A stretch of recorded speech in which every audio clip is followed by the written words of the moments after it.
RCMP investigations have officially kicked off into Justin Trudeau's illegal slush fund. You also have Trudeau going around spending more money on... Oh, 1 second, please. Subscribe. Guys. Sorry about that. Justin Trudeau is also spending a lot of money in African countries where they speak French because we are just such a thriving economy that we've exceeded how much we can put into our own economy here in Canada, that we're just helping everyone out with their problems. There's also another church that has burned down, and nothing really from any politicians. And then you have global tensions really on the rise between Iran, Russia, China, America, Israel. Everybody is pretty much saying, we're going to nuke you before you nuke us. What a hell of a way to start the weekend off. Welcome back to the channel. Welcome back to another video, everybody. Before we get into it, I do want to encourage you all to smash the like button and subscribe if you haven't already. It does really help grow the channel. And if you want to purchase one of the new sticker packs, the link for this is down in the description or the pinned comment below. You have only scams, the Liberals. You have Freeland on a broom. You got Trudeau must go. You have Keep Calm, Never Vote Liberal. And you have Stop the WEF with Klaus Schwab crying. And I do also want to say that channel members do get 15% off. There is a code available on the community tab, but you can only access it if you are a channel member. Without further ado, let's get into it. Taking a look at the polls to start things off, you got Conservatives Pierre Poilievre sitting at 221 projected seats with a bottom line of 195 and a top end of 246. That is doing very, very good. Then you got Justin Trudeau and the Liberals at 61 projected seats. You got the Bloc at 42. And then what's this here? Not to be condescending for Jagmeet, I would never, of course, do that. My eyes are just really bad for a number so small. 17 projected seats, little numbers for a little man, I suppose. Then you got Conservatives, Pierre Poilievre, 99% likely for winning the most seats and 99% likely of a majority government. So everything with the polls on that front is looking really good. Now let's take a look at what's not really looking good for America. We are just about a month away from the upcoming election. And yes, Joe Biden is still somehow president. It feels like he's not, because it feels like Kamala is running, but also she's going to lose. Seems like Trump's going to win. There's a whole lot of stuff going on. So let's see one of these most recent speeches where Joe Biden is just kind of babbling. It's up to you, sir. Totally up to you, sir. All right, go ahead. Yeah, Nandita, sir, no, sir. I didn't call on you, sir. I didn't call on you. Nandita, thank you. Nandita, go. There have obviously been a number of crises that the country has been facing over the past several days, with the hurricane, with the port strike, with the situation in the Middle East. Can you talk about how your vice president, who is running for the presidency, has worked on these crises and what role she has played over the past several days? Well, I'm in constant contact with her. She's aware we're singing from the same song sheet. She helped pass all the laws that are being employed now. She was a major player in everything we've done, including passage of legislation which we were told we could never pass. And so she's been, and her staff is interlocked with mine in terms of all the things we're doing. As you can see, even reporters have lost respect for Joe Biden. He's got absolutely no idea where he is or what he's even saying. And then, speaking of not knowing what they are saying, Kamala Harris, it appears that her teleprompter has gone out, and you could see the moment that she becomes deer in the headlights. It's actually quite embarrassing. Let's take a look at this here. Remember his number, 32. Today we got 32 days until the election.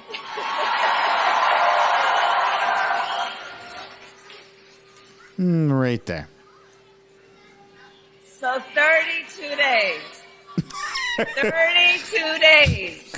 Okay, we got some business to do. All right. 32 days. And we know we will do it.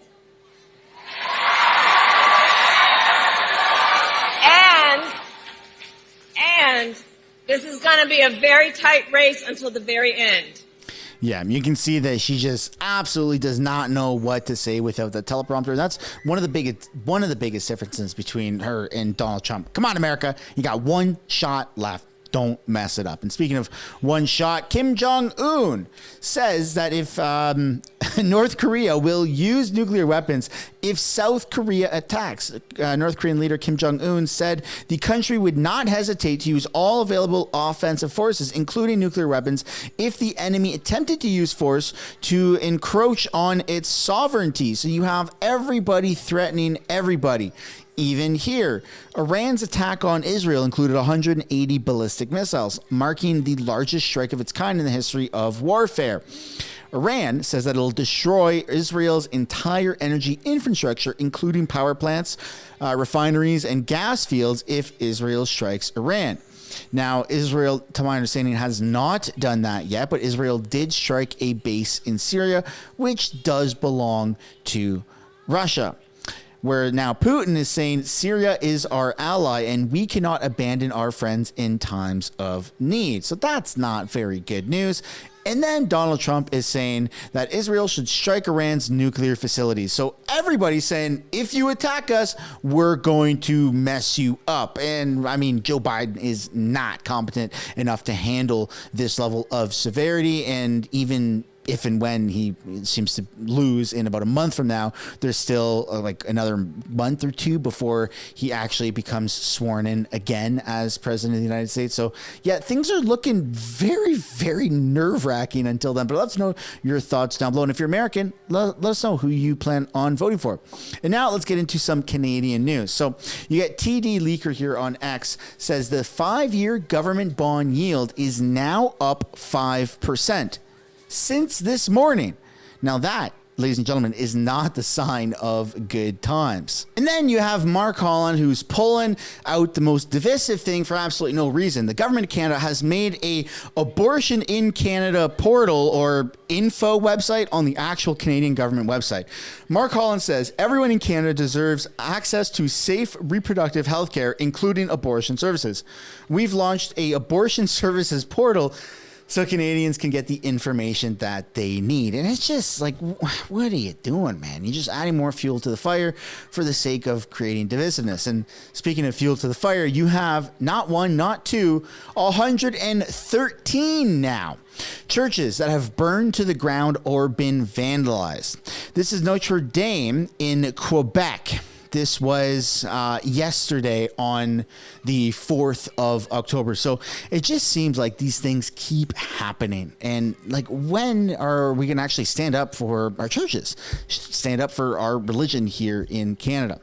I don't know. But let's take a look here at people that are standing up or think that they're standing up. Liberal government Steve McKinnon has this to say when he's approached on Parliament Hill.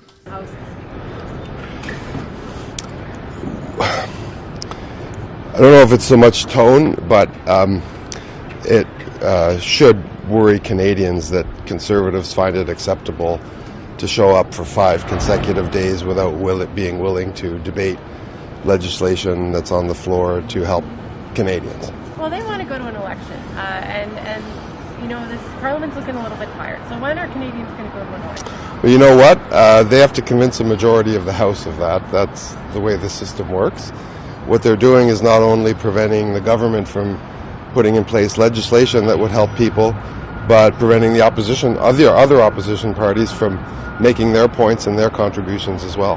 One of the things that this has stopped is the passage of the Ways and Means well, what effect will not getting that revenue from the capital gains tax have on Canadians? I don't know that that's the choice before us, getting that revenue or not. Obviously, the Ways and Means motion has to pass, but that's still the plan. Okay, thank you. Right. And so what we're about to see in Canada for the first time ever is the Liberal government try to do these coalitions to block everybody that they possibly can. But the Conservatives have pulled out this kind of magic trick where they've gone to the police. Now the police are investigating, blocking the bloc from getting what they want, which is then going to trigger a vote of non-confidence and hopefully trigger a election. A lot going on. It'll be explained actually later on in this video. And then you have this Justin Trudeau podcast that I've talked about briefly in another video, but I came across this clip here by True North. It says, Prime Minister Justin Trudeau discusses his positive and ambitious vision for Canada. Just let me know as it goes on if you agree with any of these points. But what is the positive, ambitious vision of this country that we're putting forward? And the challenge is, because everyone said, okay, what's the new vision? The things we've been fighting for 8 years, environment and economy, inclusion, progressive values, defense of individual rights, respect for everyone, non-polarized politics that focus on bringing people together, all those things that we've been fighting for are not just still important, they're more important in this upcoming election than they ever have been.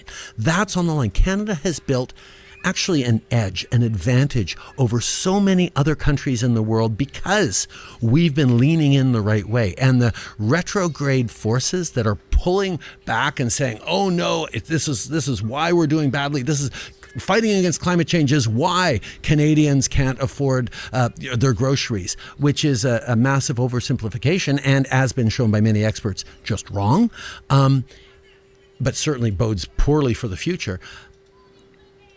All those things remain at the heart of what we're fighting for. How we wrap that up into a compelling, ambitious vision that gets people out into the streets to be a movement like we were in 2015 that is going to be tackling Pierre Poilievre with that same enthusiasm that we did 9 years ago. That is the single-minded focus that I have over the next few months as a party leader. Yeah, it's just not working for Justin Trudeau. So multiple takeaways.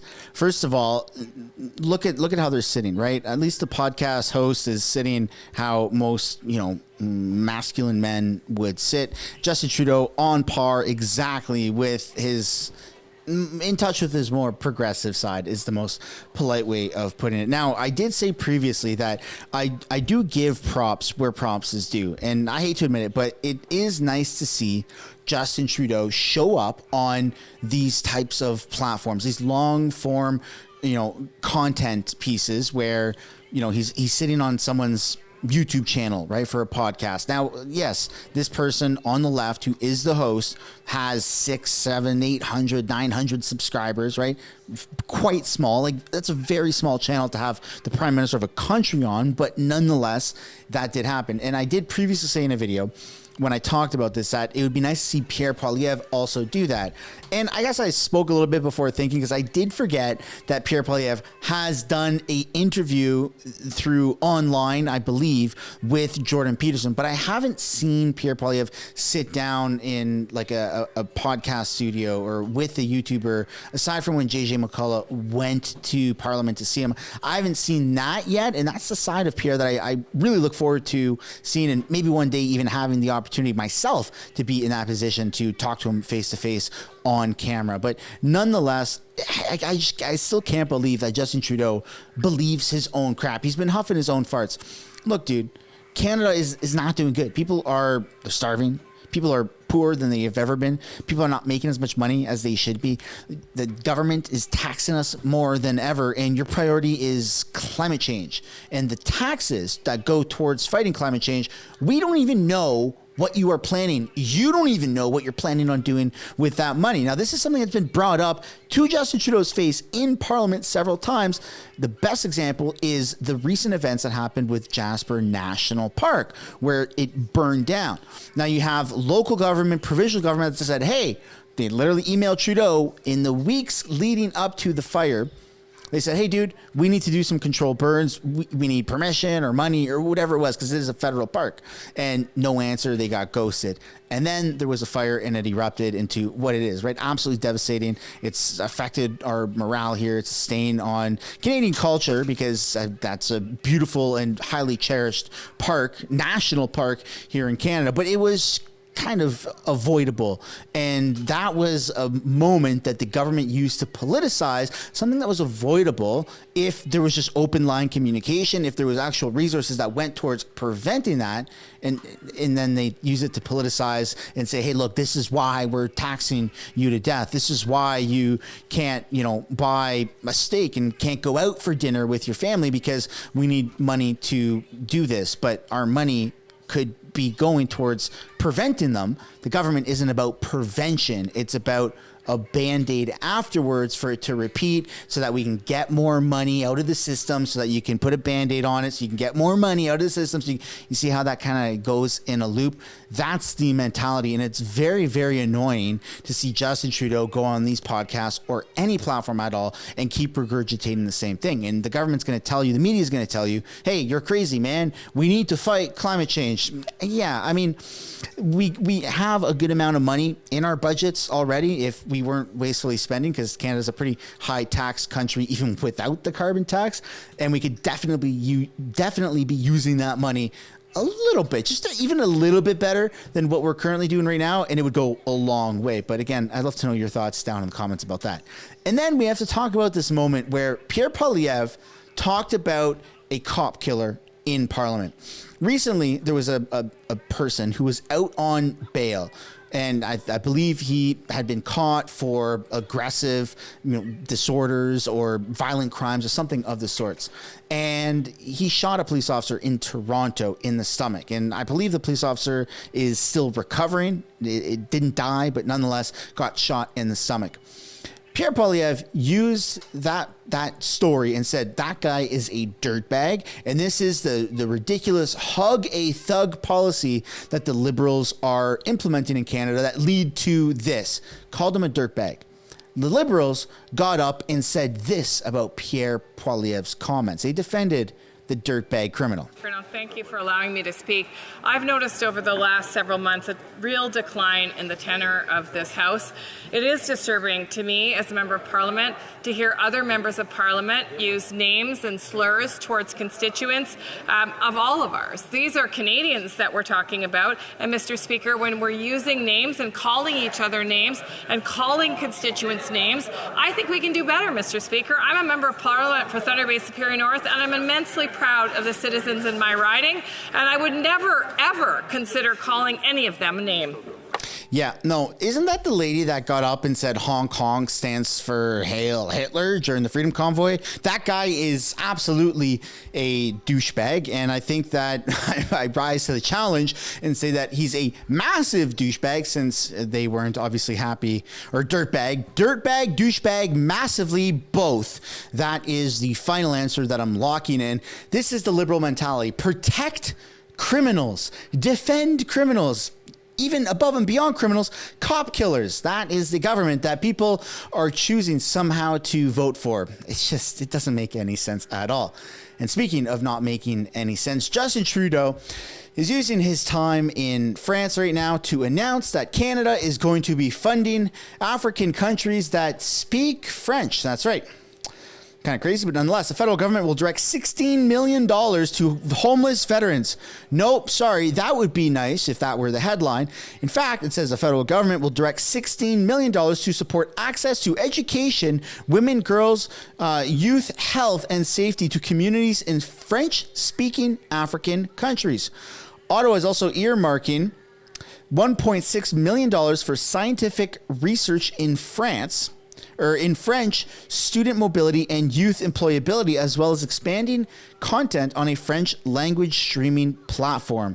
Look, I understand the need or the want to run and help other countries with their problems. That makes sense. Canada, historically, a pretty progressive country. Peacekeepers, we've helped other countries. That's our identity, right? Instead of helping ourselves, we've helped other countries. And that hasn't really been a problem until just recently, where our economy is absolutely freaking insane. You have crime rampant like we've never seen before, homelessness rampant like you've never seen before, unaffordability rampant like you've never seen before, rampant like you've never seen before. Fill in the blanks however you wish. And this is the state of Canada right now. It doesn't make any sense at all. And our priorities are other countries' problems that they didn't even know necessarily were problems, such as we are also funding putting up signs on beaches in certain African countries to make sure that they aren't pooping on beaches when we have people here that poop on Canadian beaches. So priorities, Canada, doing phenomenal. And now, speaking of phenomenal, let's take a look at what the RCMP is doing in terms of investigating Justin Trudeau. All right, so you got Andrew Scheer. It says, breaking, RCMP say they are investigating the Liberal slush fund. Finally, Liberal insiders funneled taxpayers' money into their own businesses. Now, Trudeau refuses to hand over all of the evidence to the cops. Why the cover-up? Release of documents. The National Post has publicly stated that the RCMP says there are ongoing investigations into the Green Slush Fund as House is ground to a halt. And this is also shared by... right here, you got Michael Cooper, who's also sharing the exact same article. So you have Conservatives unanimously on board with, everything that's going on, the freezing, the halting of Parliament, something the government that we've never, ever seen before. And in case you didn't hear my analogy in a previous video, let me just touch on it again, because I thought it was pretty good.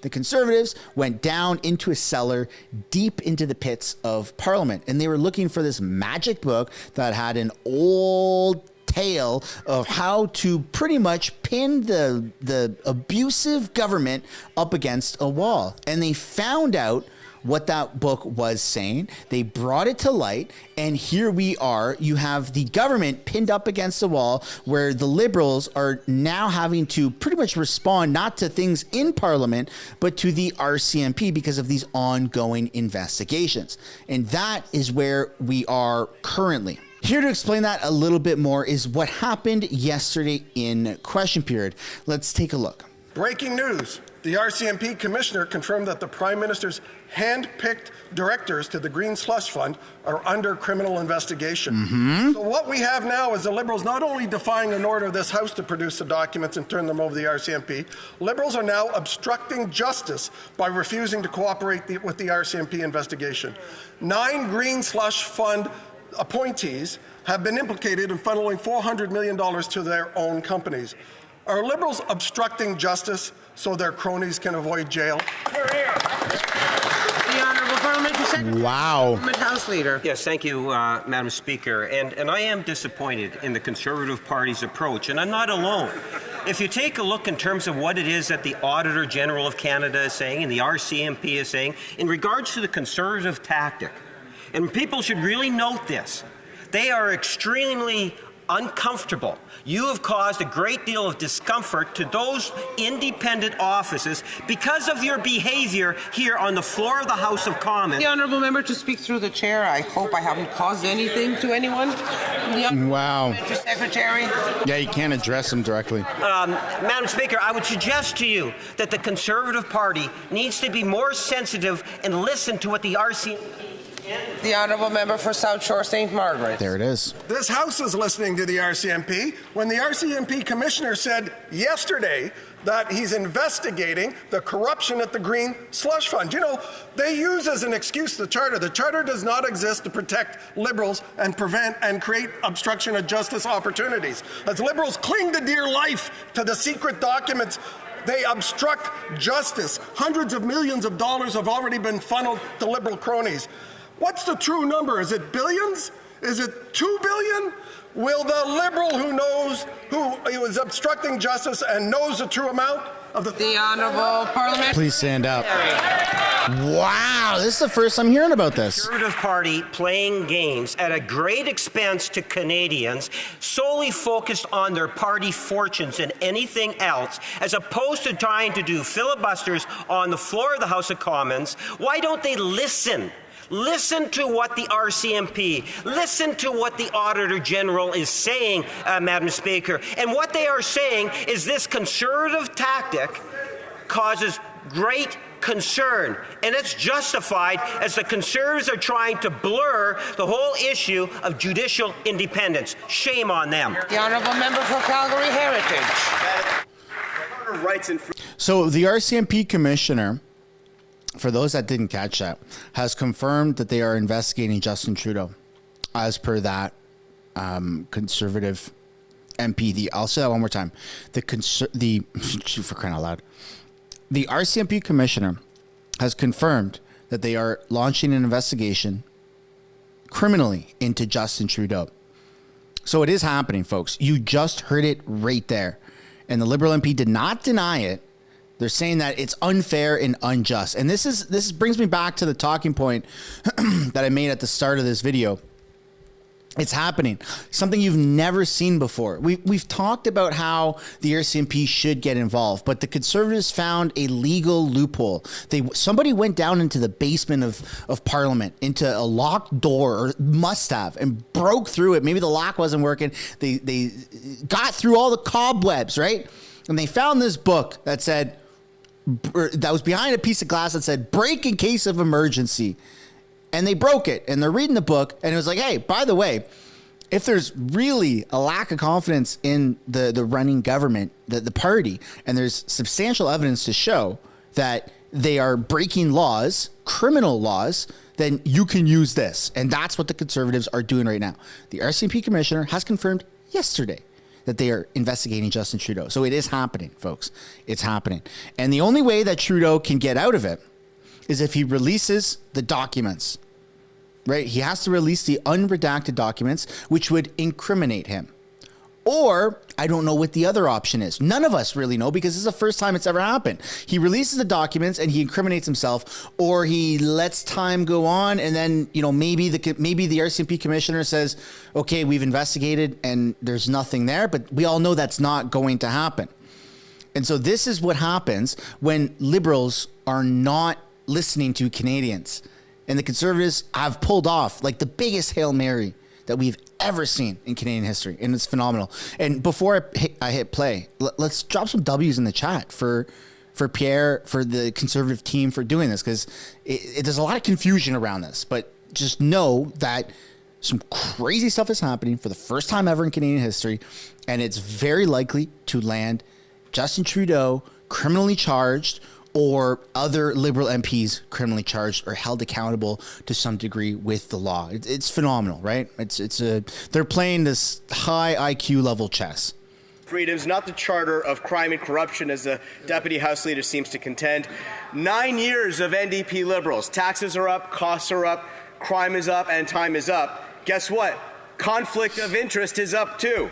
Hey. Green Slush Fund, the Auditor General reported 82% of transactions, nearly $400 million poured into the pockets of Liberal insiders. The House demanded the government hand these documents to the RCMP. The Prime Minister refuses. How many more millions of dollars, taxpayer dollars? Well, Parliamentary Secretary. Thank you. Oh, he's screwed. You know, I would note that the member made reference to the Charter of Rights. You know, yesterday I heard Conservative member say that parliamentarians should have the right to put people in jail, Madam Speaker.